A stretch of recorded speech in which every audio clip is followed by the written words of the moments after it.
Bienvenue dans cette vidéo. Aujourd'hui, nous allons plonger au cœur de l'une des merveilles les plus fascinantes et vitales de notre planète, la forêt amazonienne. Souvent surnommée « le poumon de la Terre », elle joue un rôle crucial pour l'équilibre de notre environnement.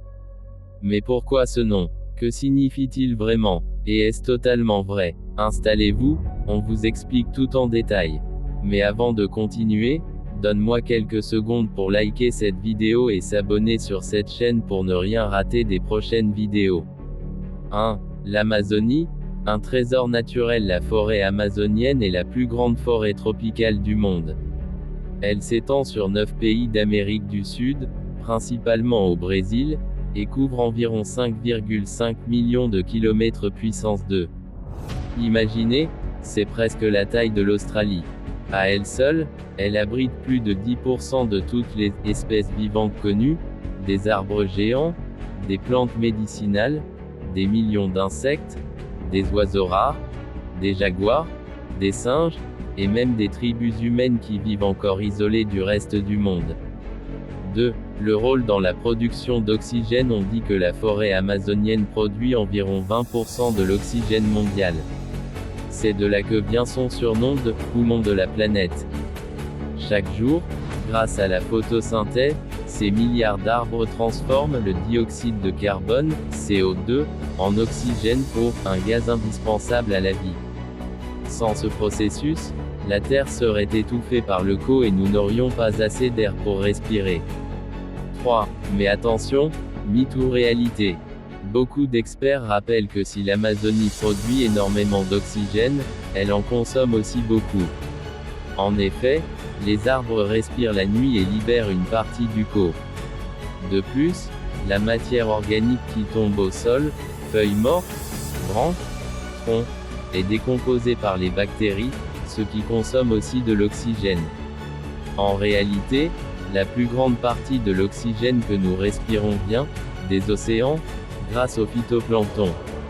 Alors, pourquoi garder ce surnom de « poumon de la planète » ? Parce que l'Amazonie reste un élément clé dans le cycle du carbone et dans la régulation du climat mondial. 4.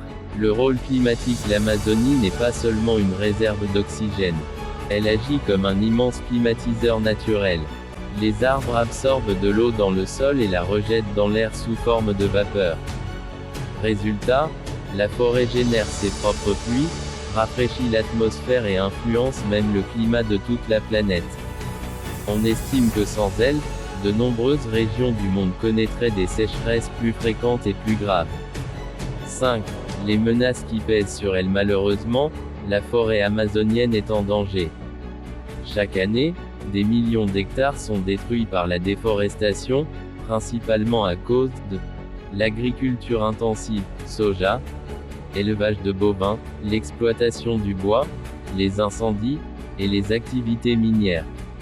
Cette destruction massive libère d'énormes quantités de CO dans l'atmosphère, contribuant au réchauffement climatique. Certains scientifiques craignent même que l'Amazonie puisse un jour cesser d'être un puits de carbone et devienne une source de CO2, ce qui serait catastrophique. 6. Pourquoi il faut la protéger? La forêt amazonienne n'est pas seulement importante pour l'Amérique du Sud, elle est vitale pour toute l'humanité. Elle stocke une énorme quantité de carbone, régule le climat, maintient la biodiversité, fournit des ressources médicinales et alimentaires, et abrite des peuples autochtones qui en dépendent pour survivre. En d'autres termes, la protéger, c'est protéger notre futur. Alors, pourquoi appelle-t-on l'Amazonie « le poumon de la planète » ? Parce qu'elle est l'un des piliers essentiels de la vie sur Terre, elle produit de l'oxygène, absorbe du carbone, régule le climat et maintient une biodiversité unique. Même si ce surnom est parfois exagéré scientifiquement, il rappelle une vérité fondamentale, sans elle, la Terre ne serait pas la même. Et vous, saviez-vous que nos océans produisent plus d'oxygène que l'Amazonie?